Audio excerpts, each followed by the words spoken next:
सर्व मंगल मांगल्ये शिवे सर्वार्थ साधिके शरण्ये त्र्यंबके गौरी नारायणी नमोस्तुते. सगळ्यांना शारदीय नवरात्रीच्या मंगलमय शुभेच्छा. सर्व नक्की. आजचा जो पॉडकास्ट आहे त्यामध्ये प्रश्न उत्तरं नसणार आहेत. वेगळ्या पद्धतीनं आपण हा सादर करणार आहोत. ते म्हणजे भगवतीची जी 9 रूपं आहेत त्या रूपांबद्दलची माहिती, त्यांचं वैशिष्ट्य आणि त्यांच्या आख्यायिका हे सगळं आपल्याला गुरुजी सांगणार आहेत. कारण या नवरात्रामध्ये आपण इतकी मनोभावे देवीची आराधना करतोय, तिच्या वेगवेगळ्या रूपांची माहिती आपल्याला व्हायला हवी, मला सुद्धा व्हायला हवी, म्हणून हा घाट घातलेला आहे. नमस्कार गुरुजी. नमस्कार. मागच्या एपिसोडमध्ये तुम्ही घटस्थापना कशी करायची आणि ते अगदी शास्त्रशुद्ध पद्धतीनं सांगितलं. खूप प्रश्नांची उत्तरं मिळाली आणि तेव्हाच ही जी नवदुर्गेची 9 रूपं आहेत, हे जे अवतार आहेत तिचे, त्याचं महत्त्व काय किंवा त्याबद्दलची वैशिष्ट्य काय आहेत, हे सगळं जाणून घेण्याची माझी खूप उत्सुकता होती. तर आम्हाला सांगायला सुरुवात करा. नक्की. आता ह्या ज्या नवदुर्गा आहेत ना, ह्याच्यामध्ये खूप सुंदर मला गोष्ट काय वाटते की एक स्त्री तिचा जसा जन्म होतो त्यापासून ती मरेस्तोवर, म्हणजे तिचा मृत्यू होतोवर, जन्मेपासून ते मृत्यूपर्यंत तिचा कालावधी कसा असतो ह्या 9 दिवसातून कळतो फक्त. आणि ते जे 9 स्वरूप आहेत ते आता आपण दाखवूयात तसं व्यवस्थित. ते 9 स्वरूप कशी आहेत, म्हणजे एखादी स्त्री तिचा जन्म झाल्यानंतर ती काय करते, तिच्या मध्यान्हीच्या वयामध्ये ती काय करते, तिच्या म्हातारपणात ती काय करते, हे सगळं वर्णन जे आहे ते ह्या 9 स्वरूपात आहे. हे दाखवू शकतो? हो हो, अगदीच. आता सर्वात प्रथम हे आपलं आहेत नवदुर्गा. म्हणजे ह्या नवदुर्गा जेवढ्या दिसतात ह्या आपल्या 9 स्वरूप आहेत. मी कॅमेरामध्ये पण दाखवतो. या नवदुर्गाचे हे जे काही आहेत ते 9 स्वरूप आहेत. पहिल्या दिवशी, प्रतिपदेच्या दिवशी पहिलं जे कुठलं पूजन असतं ते शैलपुत्रीचं असतं. असं आपलं शैलपुत्री आपण दाखवूयात व्यवस्थित. शैलपुत्री ही जी माता आहे ही बैलावर विराजमान आहे, वृषभाव ह्याच्यावर. आपण कॅमेरामध्ये पण दाखवूयात, वृषभावर आहे. आता इथं तुम्ही बघाल तर ह्या मातेचं कसं आहे, हिला शैलपुत्री, शैल म्हणजे काय, पर्वत, शैलपुत्री. आता पुत्री या शब्दाचा तुम्हाला अर्थ माहितीच आहे, पुत्री. शैल म्हणजे आता ही पर्वताची पुत्री आहे. म्हणजे पर्वतांचा राजा ज्याला आपण हिमालय म्हणतो, तर हिमालय पर्वत जे काही आहे ह्यांची ती पुत्री आहे. आता झालं काय होतं, इथे एक छोटीशी स्टोरी आहे, मी ती सांगतो. आता श्री विष्णूंचं म्हणजे श्रीकृष्णांचं अर्जुनाला, श्रीकृष्णांनी त्यांचं विराट स्वरूप दाखवलं होतं, तुम्हाला माहिती आहे, भगवद्गीतेमध्ये दाखवलं होतं. विराट स्वरूप दाखवलं होतं, त्यांचं विश्वरूप दाखवलं होतं. तसंच एकदा त्या पर्वतराज हिमालयाला अशी इच्छा होती की मला माझ्या त्या मुलीचं विश्वरूप बघायचं आहे, विराट स्वरूप बघायचं आहे. मग त्यावेळेला शैलपुत्री म्हणजे ह्या पहिल्याच दिवशी ही जी काही शैलपुत्री देवी आहे हिने तिचं विराट स्वरूप दाखवलं. आणि विराट स्वरूपामध्ये जसं अर्जुन बघून घाबरला होता, पूर्ण घाबरला होता की हे एवढं विराट स्वरूप कसं काय. तर ह्याच्यामध्ये काय झालं की देवीचं जेवढं विराट स्वरूप होतं त्याच्यामध्ये देवीचे जे डोळे होते त्याच्यामध्ये जे तारे असतात आपल्या ब्रह्मांडातले ते चमकत होते देवीच्या डोळ्यामध्ये. आणि देवीचे जे ह्या साईडचं हृदय आहे त्या हृदयामध्ये जे धग जे आपलं होतं ते एकदम जोरात होत होतं, खूप जोरात, म्हणजे हार्टबीट जी आपण म्हणतो ती खूप जोरात होत होती.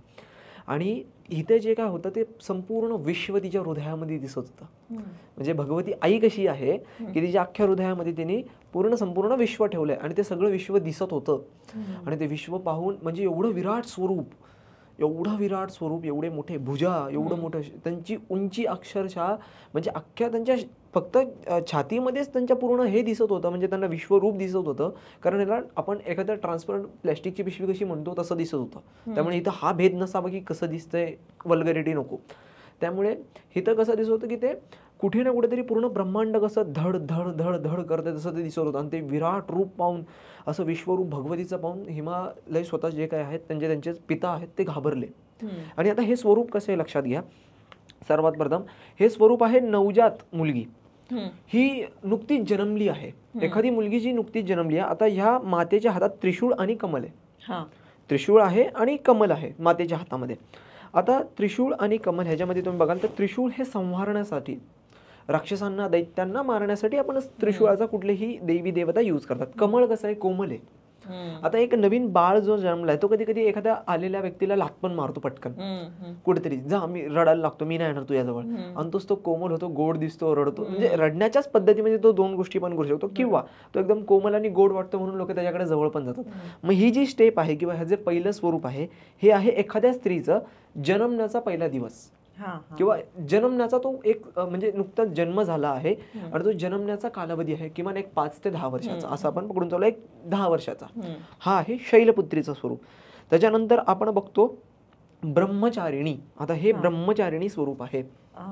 आता तुम्ही बघू शकता मातेच्या हातामध्ये माळ आहे आणि मातेच्या हातामध्ये कमंडलू आहे, मी कॅमेरामध्ये पण दाखवेल, आणि तसंच मातेच्या हातामध्ये कमंडलू आणि माळा आहे. आता ही माता ही ब्रह्मचारिणी. आता सर्वात प्रथम जी पुत्री असेल ती पुत्री थोडीशी मोठी झाल्यानंतर पहिल्यांदा तिने त्याग करायला शिकलं पाहिजे. त्याग कसा, आई वडिलांचा त्याग करून, म्हणजे तो नेहमीसाठीचा त्याग नाही म्हणते आम्ही, तो नेहमीसाठीचा त्याग नाही, त्याचा शब्दशः अर्थ काढू नका, नेहमीसाठीचा त्याग नाही माझं म्हणणं आहे, म्हणजे शिक्षणासाठी. कारण सर्वात प्रथम एखाद्या व्यक्ती, पहिल्यापासून गुरुकुल परंपरा आहे ना. ब्रह्मचारिणी म्हणजे काय, आपल्याला काय सांगितलं आहे की एखादा जो मुलगा किंवा जी मुलगी असेल, कारण पूर्वी मुली सुद्धा गुरुकुलला जायच्या, हे आत्ता निघालं की फक्त मुलं जातात, पण मुली सुद्धा गुरुकुल एक पर्टिक्युलर वेगळं असायचं मुलींचं. मग ब्रह्मचारिणी म्हणजे काय, तुम्ही त्या 10 वर्षापासून ते 15 ते 20 वर्षापर्यंत तुम्ही ब्रह्मचारी राहा. तुम्ही तुमचं शरीर अपवित्र करू नका. आता मध्यंतरी प्रेमानंद महाराजांचे विषय तुम्ही ऐकलेच असाल, त्यामुळे हेच कारण होतं, तुम्ही शरीर शुद्ध ठेवा, ह्याच्यामध्ये तुम्ही शिका. आता ही माता गेली, शाळेत गेली समजा, म्हणजे हे मातेचं शाळेत जाण्याची टायमिंग, म्हणजे ही मातेचंच काय तर प्रत्येक स्त्रीचा टायमिंग हा आहे की आता तिथं काहीतरी स्त्री असेल ती शिकणार आहे. त्यामुळे ती आता शांत आहे, म्हणजे तुम्ही बघू शकता ती उग्र नाहीये भरपूर, ती एकदम शांत आहे, तिच्या हातात माला आहे. भारत मातेचं कसं रूप असावं तसं ते खरं दिसतंय. हो तसंच दिसतंय, हे तसंच दिसतंय परफेक्ट. आणि ही एकदम शांत आहे, ही शिकते की मला आता आयुष्यामध्ये पुढे जाऊन काय करायचं आहे, मला कसे निर्णय घ्यायचे आहेत, मी अभ्यास कसं करू, ही वेदाचं उपनिषदाचं ही भगवती पठण करते किंवा शिकते असं आपण समजू. म्हणजे ही स्टेप एका प्रकारे आपल्या आयुष्याची एखाद्या स्त्रीच्या बद्दलची शिकण्याची पण असं म्हणू शकतो, एखादी स्त्री तिच्या स्वतःच्या बद्दल शिकते. त्याच्यानंतर येतं तिसरं स्वरूप चंद्रघंटा. चंद्रघंटा असं स्वरूप आहे. आता इथं तुम्ही बघू शकता आता ही चंद्रघंटा स्वरूप आहे. आता इथं वाघ आलेला आहे, तुम्ही बघू शकता आता वाघ आलेला आहे इथं. आणि आता देवीचे 1 2 3 4 आणि 5 असे 5 भुजा झालेले आहेत, म्हणजे 5 हात झालेले आहेत, तुम्ही बघू शकता. आता ही जी काही चंद्रघंटा देवी आहे हिचं तिसरं नेत्र आता उघडलेलं आहे. तिसरं नेत्र जागृत झालेलं आहे. आता एक महिला असते बघा, ती आता सर्वात प्रथम PhD करेल किंवा ग्रॅज्युएशन कम्प्लीट करेल, त्यानंतर ती एक जॉब शोधेल, हो ना. मग तशाच प्रकारे आता ही देवी सक्षम झालेली आहे, तिच्याकडे स्किल्स डेव्हलपमेंट झालेले आहेत. तो जो ब्रह्मचारिणीचा पिरियड होता तो स्किल डेव्हलपमेंट करण्याचा होता, आता स्किल्स पूर्णपणे डेव्हलप झालेले आहेत. आता ती कुठेतरी समजू नका शब्दशः की काम शोधायला, पण आता देवी ही देवीच्या स्वरूपात झाली, कारण तिचं तिसरं नेत्र जागृत झालंय. आणि तिसरं नेत्र तेव्हाच जागृत होतं जेव्हा ब्रह्मचारी आश्रमातून आपण येतो, ब्रह्मचार्याचं पालन करतो आणि कुठे ना कुठेतरी आपली कुंडलिनी जागृत करतो. तुम्हाला माहिती आहे 7 चक्र आहेत आपल्या शरीरामध्ये, त्यातून कुंडलिनी जेव्हा जागृत होते तेव्हा आपलं तिसरं नेत्र उघडतं, ओपन होतं. त्याच प्रकारे ह्या स्वरूपामध्ये देवीचं जे तिसरं नेत्र आहे ते उघडलेलं आहे असं. आणि त्याच्यानंतर आपण चौथं स्वरूप बघितलं, तो कुशमांडा आहे. कुशमांडा स्वरूप हे बघू शकता तुम्ही, किती गोड आहे हा कुशमांडा स्वरूप. हे रूप खूप साजीर आहे. हो, कुशमांडा असं हे रूप आहे. ह्याच्यामध्ये मी कॅमेरामध्ये पण दाखवेल, दिसत जसं असेल तसं. ह्याच्यामध्ये तुम्ही एक नीट लक्ष द्या, ह्याच्या पोटामध्ये कलश आहे देवीच्या, या पोटामध्ये कलश आहे. कुशमांडा, कुश या शब्दाचा मी थोडासा एक विस्तार, कु म्हणजे काय तर कलश, कु म्हणजे एक कलश,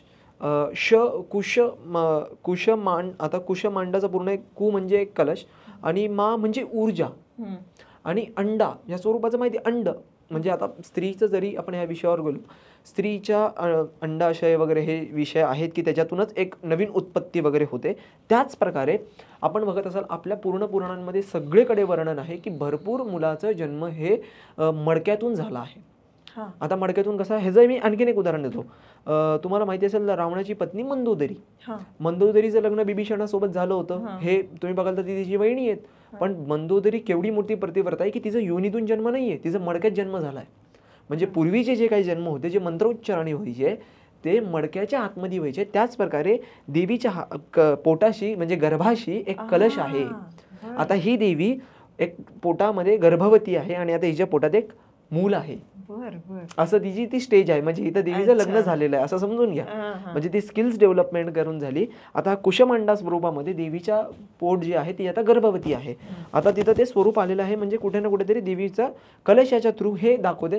हा नक्की इथं डायरेक्ट गर्भवती का नाही दाखवले, कारण पूर्वीची परंपरा अशीच होती की ती कलशाच्या थ्रू व्हायची. कधी कधी खूप वर्णन आहेत की कलशामध्ये लगेच जन्मल्या कलशामध्ये बाळ ठेवायचे, त्या मडक्यामध्ये, कलशामध्ये शब्दशः नको, त्या मडक्यामध्ये ठेवायचे आणि त्यातूनच मग हातात बाळ घ्यायचे, कारण तो पवित्र व्हावा. माती पृथ्वी आहे, त्यामुळे आपण उठल्या पहिल्यांदा पृथ्वी मातेला नमस्कार करतो. मातीनेच तो कलश बनलाय.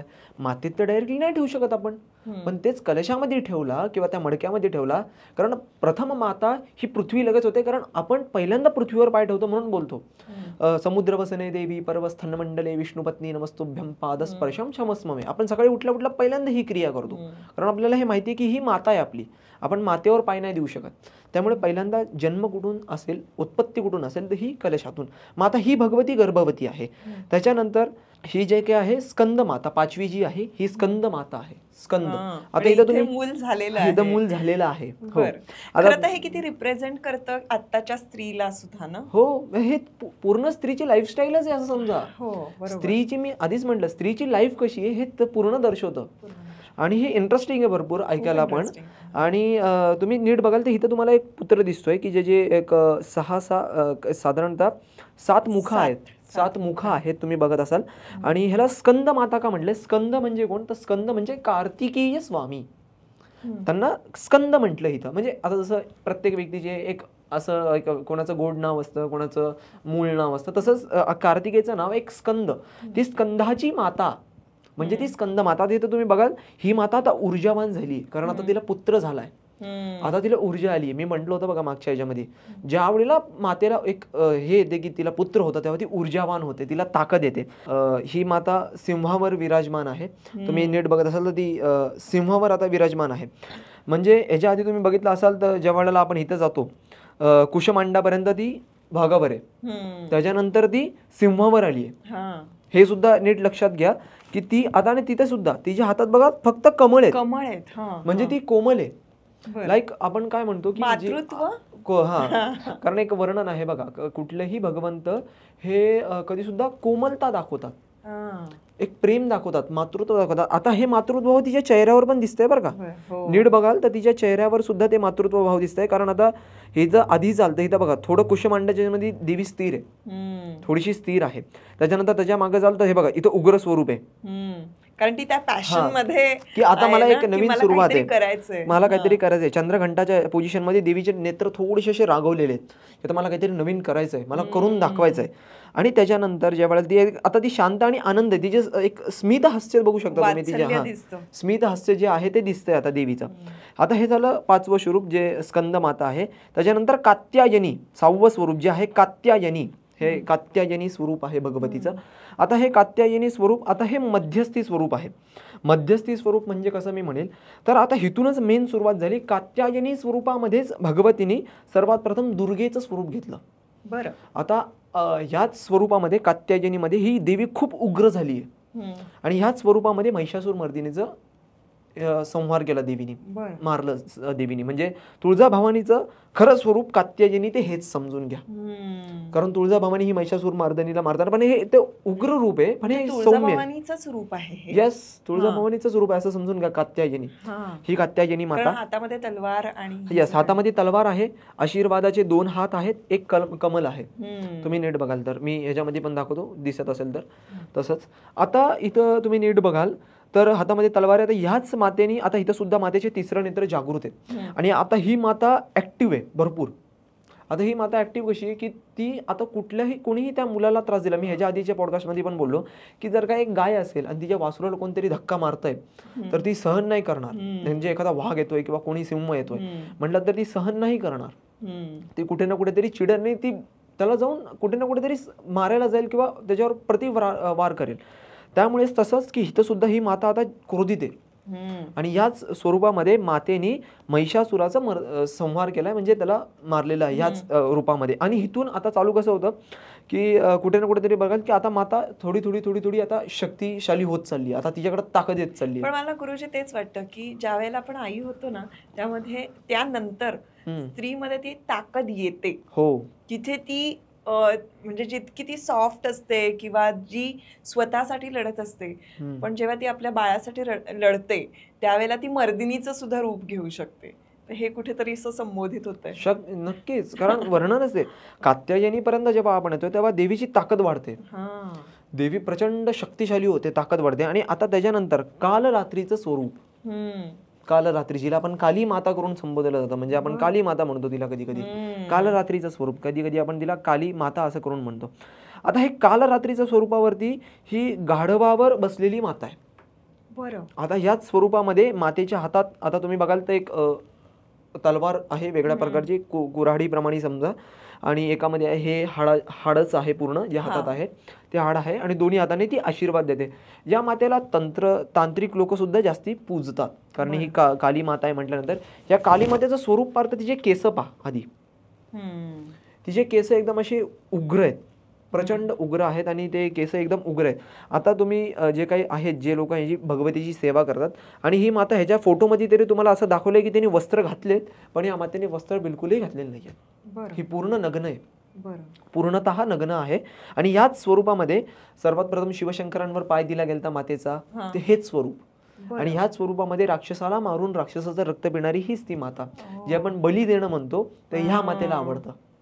आणि ह्या आता 7वा दिवस आलेला आहे, म्हणजे काल रात्रीपर्यंत 7वा दिवस आलेला आहे. आता ही माता काली माता कशी आहे, युनिव्हर्स जी आहे ही आता माता प्रचंड क्रोधित आहे. हे मातेचं उग्र रूप आहे, रौद्र रूप आहे, एकदम जे रौद्र रूप जे म्हणतो ते रौद्र रूप आहे, प्रचंड रौद्र रूप आहे हे मातेचं. आणि आता माता एवढी क्रोधित आहे ना की हे जे ब्रह्मांड आहे, ब्रह्मांड आपल्याला खातंय, हे लक्षात घ्या कधी सुद्धा की ब्रह्मांड आपल्याला खातंय, कारण आपण युनिव्हर्सच्या आतमध्ये आहोत. पण ही माता युनिव्हर्सलाच बनवणारी आहे, ही स्वतःच युनिव्हर्स आहे, ही स्वतःच. कारण जेव्हा तुम्ही शाक्त संप्रदायामध्ये येता त्यावेळेला तुम्हाला एक गोष्ट नक्कीच कळेल, कारण तैतिल्य पुराण झालं, ऋग्वेद झालं, अथर्ववेद झालं, किंवा देवी उपनिषद झालं, या एवढ्या 4 ग्रंथांमध्ये सुद्धा भगवतीचं सगळीकडे वर्णन आहे. म्हणजे भगवतीचे व्रतवैकल्य किंवा भगवती आत्तापासून नाही तर तेव्हापासून आहे, लाखो करोडो वर्षापासून. म्हणजे वेद म्हटलं ना, वेद तर एक तर ब्रह्मांडपासून उत्पत्ती, म्हणजे जेव्हा मनुष्यच उत्पत्ती नाही झाली तेव्हापासून वर्णन आहे भगवतीचं. ऋग्वेद म्हटल्यानंतर हा ऋग्वेद कधी तर विष्णूंनी ब्रह्मांड दिला म्हटले, ह्याचा एक अर्थ भेटतो, म्हणजे जेव्हा आपला जन्मच नव्हता मनुष्यांचा, कारण आपल्या सगळ्यांचे पितामह आपण कोण म्हणतो, ब्रह्म आहेत. मग ब्रह्म जन्मण्याच्या आधी, कारण विष्णूंनी ब्रह्मांना वेद दिले ना, म्हणजे आपला जन्म होण्याच्या आधीपासून भगवतीचे वर्णन आहेत. म्हणजे भगवती केव्हापासून एक्झिस्ट करते ब्रह्मांडामध्ये. आणि कसं आहे की निराकार स्वरूप आहे ब्रह्माचं, हे ब्रह्मांड कोणी बोलवलं ह्याचं निराकार स्वरूप आहे, पण त्याचं सगुण स्वरूप कोण आहे तर शाक्त संप्रदायामध्ये देवीला मानलं जातं. त्यामुळे जगत जननी जगदंबा, जगद अंबा, जगत जननी असं म्हटलं गेलं. आता हे स्वरूप खूप उग्र आहे, खूप रौद्र आहे, 7वं. त्याच्यानंतर येतं महागौरी. महागौरी, आता हा महागौरी स्वरूप सुद्धा, महागौरी स्वरूप असं काय आहे, आता ह्याच्यामध्ये ही एकच दाखवलेली आहे, तुम्हाला फोटोमध्ये एकच दिसेल, पण या महागौरी स्वरूपामध्ये ती पूर्ण फॅमिली सोबत आहे. खरं तर महागौरी म्हणजे महागौरी, गौरी म्हणजे काय तर गौरी म्हणजे पार्वतीचं एक नाव आहे गौरी, महा म्हणजे महादेव, महादेवांची गौरी. तर ही पूर्ण फॅमिली सोबत बसली आहे, एक आई आहे, एक फॅमिली फोटो नाहीये हा, असं नका समजू, पण शब्दामध्येच असं आहे की महागौरी, कारण हे वर्णनच आहे.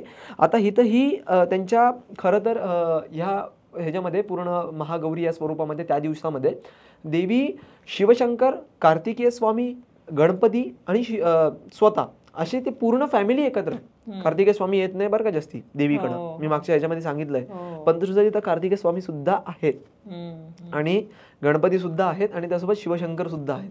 म्हणजे सगळी एनर्जी एकाच ठिकाणी आहे, आणि सगळे आपल्या सर्वांचे लाडके देव एकाच ठिकाणी आहेत, अशी ती महागौरी. आता ही इथं फॅमिली झाली, देवीची एक फॅमिली सुरुवात झाली, म्हणजे एक फॅमिली झाली आता पूर्णपणे. आता देवीची या ठिकाणी एक पूर्ण कंप्लीट फॅमिली दाखवली की ही माझी फॅमिली होती, ही माझी फॅमिली आहे. आणि त्याच्यानंतर शेवटचे स्टेप जी सिद्धरात्री आहे, किंवा सिद्धदात्री पण आपण तिला म्हणतो, सिद्धरात्री काही ठिकाणी म्हणतात, सिद्धदात्री पण म्हणतात, हे स्वरूप आहे. आता इथं ही देवी झालेली आहे. आता तुम्ही नीट बघाल, या फोटोमध्ये नीट बघाल तर सर्वात प्रथम इथं ऋषीमुनी आहेत, देवता आहेत, दैत्य आहेत, राक्षसही आहेत, ब्राह्मणी आहे आणि इतर उत्तर जेवढे मनुष्य आहेत म्हणजे जे वर्ण आहेत ते सर्व आहेत. आणि इथं देवी शांत आहे. इथं देवी पूर्णपणे म्हातारी झालेली असं समजलं तरी काही हरकत नाही. आणि सगळे नतमस्तक सदा नतमस्तक आहे. सिद्धदात्री म्हणजे काय, तर आता तिचा जो अनुभव आहे ती आता शेअर करते. लाईक एखादी आजी आहे आपली, आपण बघत असाल तर घरात आजी म्हणते चल बाळा आपण जाऊन हे करूयात, स्तोत्र पठण करूयात, चल शुभम करोती म्हणूयात. अनुभव आहे. मग आता तो जो काय अनुभव आहे तशीच देवी देते आणि सर्वांना देते आणि सर्वांचं भलं होतंय. त्यामुळे सर्वजण देवीला नतमस्तक होतात की भगवती तुम्ही जे सांगितलं त्याच्यामुळे खूप लाईफ चेंज होते. कारण मनुष्याची पहिली गुरु कोण असेल तर ती आई आणि नंतर वडील. आई आणि वडील दोन्ही आहेत, प्रश्नच नाही. पण पहिली कोण असेल तर आई, कारण आई हे शिकवते की त्यांना बाबा बोल. त्यामुळे पहिली कोण असेल तर ती आई, कारण बाबा पहिले हातात घेतल्यानंतर हे नाही बोलत, अरे अरे करतात. किंवा पहिली गुरु माझ्या दृष्टिकोनात छत्रपती शिवाजी महाराजांचं पण उदाहरण इथं देता येईल, सोपं आहे. कारण पहिली गुरु ही एक आई आहे. त्याच्यामध्ये सुद्धा जे कालरात्रीचं स्वरूप म्हटलं मी, भरपूर जणांना वाटेल की गुरुजी कालरात्रीचं स्वरूपाला जर का आव्हान करायचं असेल ती विक्राळ अशा रुद्र स्वरूपात येईल, तर नाही, बिलकुल नाही. देवीला तुम्ही जर का प्रेमाने बोलवलं तर ती अशी केस वगैरे पसरवून नाही येणार. ती रौद्र स्वरूप, तुम्ही महाकालीला बोलवलंय ना तरी सुद्धा ती येईल, पण तिचे पूर्ण केस असे व्यवस्थित असतील, ती काळ्या स्वरूपातच येईल, नग्न स्वरूपातच येईल. तुम्हाला बघून तिच्यामध्ये कामवासना उत्पन्न होणार नाही, काहीच उत्पन्न होणार नाही. तुम्हाला बस वात्सल्य निर्माण होईल आईपासून. आई आली आहे, आईची चरणाची सेवा भेटावी, जगज्जननीची जगदंबेची सेवा भेटावी असं वाटेल आणि तुम्ही सेवा कराल. हे आहेत नवरात्रीचे 9 स्वरूप आणि एका महिलेचं पूर्ण लाईफ. एक महिला कशी असते जन्मण्यापासून मरण्यापर्यंत. काय सुंदर रूप आहेत आणि ही देवीची. खूप छान वाटलं, किती सुंदर माहिती दिलीत आम्हाला. तुम्ही देवीची ज्या पद्धतीनं वर्णन केली ते खूप आजच्या काळातल्या स्त्रीला रिलेट होतात. आणि देवी असंच सगळ्यांना स्फूर्ती देईल, शक्ती देईल, ऐश्वर्य प्राप्त करून देईल. त्यासाठी आपण देवीकडे मनापासून मनोभावे प्रार्थना करूया. नक्की. नवरात्री सर्वांची चांगली जाऊ आणि नक्कीच सर्वांनी एक व्रत वैकल्य करा, भगवतीची सेवा करा आणि स्त्रीला कधीच कमी समजू नका. त्या ह्याच्यातून काही शिकायला भेटत असेल तर स्त्री एकाला कमी समजू नका. कारण स्त्री एक नवीन उत्पत्ती करू शकते, एक नवीन आपत्याला जन्म देऊ शकते. त्यामुळे स्त्री अख्खं ब्रह्मांड आहे असं समजून घ्या. स्त्रीच्या गर्भामध्येच अख्खं ब्रह्मांड आहे. जसं श्रीकृष्णाने त्यांच्या तोंडामध्ये ब्रह्मांड दाखवलं, पण श्रीकृष्ण कोणाच्या गर्भात होते हे विसरायला नको. तो भाग वेगळा आहे की श्रीकृष्ण निरयोनीचे आहेत, हा भाग वेगळा आहे. पण तरी स्त्रीच्या पोटामध्येच अख्खं ब्रह्मांड आहे, हे लक्षात घ्या. आणि स्त्रीला कधी कमी समजू नका. आणि स्त्रीनी मुळात स्वतःला कधी कमी समजायचं नाही. नक्कीच नक्कीच. खूप छान माहिती सांगितली आणि खूप छान वाटलं तुमच्याशी बोलून. तुमचं म्हणजे तुम्ही जे सांगताय ते ऐकून, कारण हे माझ्यासाठी खूप नवीन होतं आणि अर्थात सबस्क्रायबर्सला सुद्धा छान वाटलं असेल. भेटूया आता पुढच्या एपिसोडमध्ये. दत्तगुरु.